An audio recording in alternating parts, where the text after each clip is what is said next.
ਅਸੀਂ ਤੇ ਅੱਜ ਆਇਆ ਸਵੇਰ ਤੇ ਬਸ ਉਹਨਾਂ ਨੇ ਛੁੱਟੀ ਦੇ ਦਿੱਤੀ ਹੈ। ਹੁਣ ਕਹਿੰਦੇ ਨੇ ਤੁਸੀਂ ਮੁਲਤਾਨੋਂ ਵੀ ਖਾ ਲਿਆ ਤੇ 5 ਦਿਨਾਂ ਦੀ ਦਵਾਈ ਦਿੱਤੀ है। 5 दिनों में ਅਸੀਂ ਇੱਥੇ ਤਾਂ नहीं आ सकते दोबारा। डॉक्टर जो भी है ना इधर कोई दवाई मेडिसिन जो को बाहर की देते हैं वो जो महंगी होती है 200 300 500 तक 100 से नीचे जो भी कोई चीज़ है वो ही देते हैं अंदर से। बस चक्कर बहुत लगवाते हैं।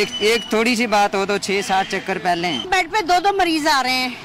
हम सुबह के परेशान हो रहे थे, अब जाके कहीं मुझे बेड मिला बच्चे के लिए अपने। इमरजेंसी का जो शेड्यूल है इनका वो ठीक नहीं लगा, क्योंकि कोई भी पेशेंट आता है तो उसको ये अच्छी तरह डील नहीं करते। जो लोग यहाँ पे बैठे हैं वो चौधरी बन के बैठे हुए हैं, उन्होंने ना उनको चेयर देते हैं ना उनको स्ट्रेचर देते हैं। बिल्कुल अभी से 3 से 4 चक्कर लगा चुके हैं बाहर के, और मसलसल और पता नहीं कितने को लगेंगे।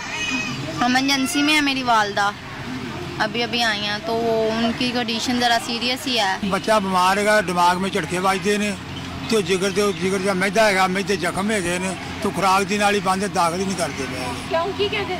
वो बाजी भजा देते हैं उधर आउटडोर लेके दे दवाई, कोई फायदा नहीं हो। 1.5 साल हो परेशान हो। देखिए अब क्या टाइम हो गया, अभी तक वो बात ही नहीं सुनते। कहते हैं तो आगे से बातें करते हैं इतनी कि ये हो गया वो हो गया। अंगूठा उनका टूट के लैदा हो गया, अभी तक उन्होंने ऑपरेशन नहीं किया, कुछ भी नहीं किया, किसी की भी नहीं सुन रहे। गवर्नमेंट हॉस्पिटल और यहाँ पे जो गार्ड है ना वो बहुत ही बदतमीजी करते हैं हमसे। तो वो इस तरह बिहेव करते हैं जैसे हम पता नहीं कहाँ से उठ के आ गए हैं। हम पाकिस्तानी हैं और पाकिस्तान में रहने वाले हैं, और हमारे साथ इतनी बदतमीजी करते हैं गार्ड, तो बिल्कुल नहीं सुनते। वो अंदर जाने नहीं देते, और सीनियर डॉक्टर तो मिलते ही नहीं। जूनियर डॉक्टर हैं जो हमें बार बार लाला जी फाइलें देख के रख देते हैं। वो कहते हैं अभी आ रहे हैं डॉक्टर, अभी आ रहे हैं। और सीनियर डॉक्टर्स की आप बात कर रहे हैं, ना तो कोई अद्वियात मिल रही हैं ना कोई डॉक्टर्स मिल रहे हैं। जो स्टूडेंट्स हैं वो सारे हैं, और स्टूडेंट्स के पास से भी कोई अच्छी अखलाकी तमीज़ वाली गुफ्तगू नहीं है। उन्होंने आगे गार्ड रखे हुए हैं, ठीक है, गार्ड इतनी बदतमीज़ी से पेश आते हैं कि पेशेंट क्या लेने हैं। आधा पेशेंट वैसे ही मर जाता है। हमारा एक कज़न है, रात को उसकी डेथ हुई है, फायर लगे हैं, उसको वेंटिलेटर अवेल नहीं हुआ, वेंटिलेटर की वजह से उसकी डेथ हो चुकी है। किस हॉस्पिटल के अंदर लेने क्या है? प्राइवेट वाले इतने पैसे मांगते हैं, सरकारी हॉस्पिटल का एक गरीब बंदे को आसरा है वो भी नहीं रह गया अब इस हुकूमत में खास करके। जितना भी हमने अपने मरीज को लेकर घूम रहे हैं अभी तक तो कुछ भी नहीं हुआ। 3 दिन हो गए हैं, 2 दिन में हॉस्पिटल में रहे हैं, 2 सुबह के सर्विस में आए हुए हैं। अभी ये कह रहे हैं जो कोई रिपोर्ट वहाँ से लेकर आए, यहाँ से लेकर आए, अभी तक कुछ भी नहीं हुआ। मरीज दर्द के साथ मरा जा रहा है। मरीज को कोई अच्छे तरीके से गाइड नहीं किया जा रहा, जैसे होना चाहिए था वो वैसे कुछ भी नहीं है। मैं 3 घंटे हो गए मैं जलील हो रहा हूँ। पहले कटियाली जी गया हूँ, मेरे दर्द हो रही है, उनको बताया, उन्होंने मेरी ECG नहीं की, उन्होंने मुझे इधर भेज दिया है। अब मैं इधर आया हूँ, इधर भी मैं धक्के खा रहा हूँ। कोई सहूलत नहीं, इधर जलालत है, जितनी मर्जी ले लो। 3 घंटे से इतनी तकलीफ है तो उधर भेज रहा, कभी उधर भेज रहा, फायदा क्या? कोई फायदा नहीं इधर आने का। कटियालो जी लाया हूँ, उधर मैडम बैठी थी डॉक्टर, उन्होंने कहा जी आप OPD जाएं। OPD बंद हो चुकी हुई थी, उन्होंने कहा इधर आ जाए इमरजेंसी में। इमरजेंसी आए हैं तो वो कह रहे हैं जी अब सुबह है जी OPD खुलेगी फिर चेक करेंगे। मेडिसिन लिखी थी, पर्ची मुझे दे दी है, बाहर से एक पिन लेके आनी है, 850 रुपये की आएगी। वो लेने गए हैं, वो लाया जी ये नहीं चलेगी, ये दूसरी वाली लेके आए, ये करें वो करें।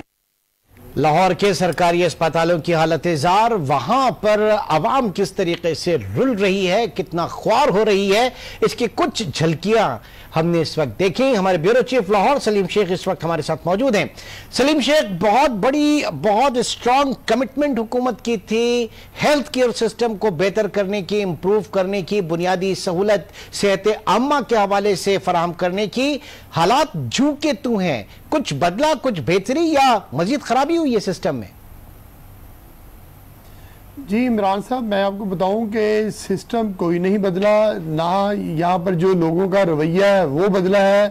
यंग डॉक्टर जो है वो आने वाले मरीजों को जलील करते हैं। जो भी कोई अगर एक मरीज दूसरी बार डॉक्टर के पास चला जाए तो डॉक्टर्स उसकी ना सिर्फ तजलील करते हैं, अक्सर ये भी होता है कि जो डॉक्टर्स हैं वो इकट्ठे होकर मरीजों को मारते पीटते हैं, और मारते पीटते हैं और उसके बाद उन्हीं मरीजों के ऊपर जो है मुकदमात भी दर्ज करवा देते हैं। ये तो है डॉक्टर्स की बात। और दूसरी तरफ अगर आप चले जाए पॉइंट टू पॉइंट सहूलियात ही नहीं है बिल्कुल। सलीम, पॉइंट टू पॉइंट चलते हैं। आपने यंग डॉक्टर्स का, हुमा भट्ट ने भी ये बात बताई, तो सीनियर डॉक्टर्स जो हैं क्या सरकारी अस्पतालों में मौजूद नहीं है? और दूसरा ये कि उनके स्ट्राइक्स वगैरह जो पहले होती थी, आई रिमेंबर जब मेरी लास्ट डॉक्टर यास्मीन राशिद से बिल्कुल इनिशियल शुरू के दिनों में बात हुई थी और उस वक्त स्ट्राइक्स चल रही थी यंग डॉक्टर्स की, तो उन्होंने कहा था कि हम एसेंशियल सर्विस एक्ट के ऊपर भी सोच रहे हैं कि किसी तरीके से इनको पाबंद किया जाए। क्या उसके ऊपर कुछ आगे बढ़ी कहानी? जी ये देखिए, यास्मीन राशिद साहिबा ने भी कहा था कि हम इस पर एसेंशियल सर्विस एक्ट का नफाज करने जा रहे हैं, और इससे पहले जो माजी की हुकूमतें उन्होंने भी यंग डॉक्टर्स की हड़तालों के बाद ये कहा था, और एक वक्त तो ये भी आया था कि माजी में जो है तमाम डॉक्टर्स हड़ताल पर चले गए थे और फिर जो है फौज के डॉक्टर्स को जो है यहाँ पर आकर खिदमत सर अंजाम देना पड़ी थी। लेकिन ये जो यंग डॉक्टर्स का रवैया है वो बिल्कुल ठीक नहीं हुआ, और ये रोजाना की बुनियाद पर कभी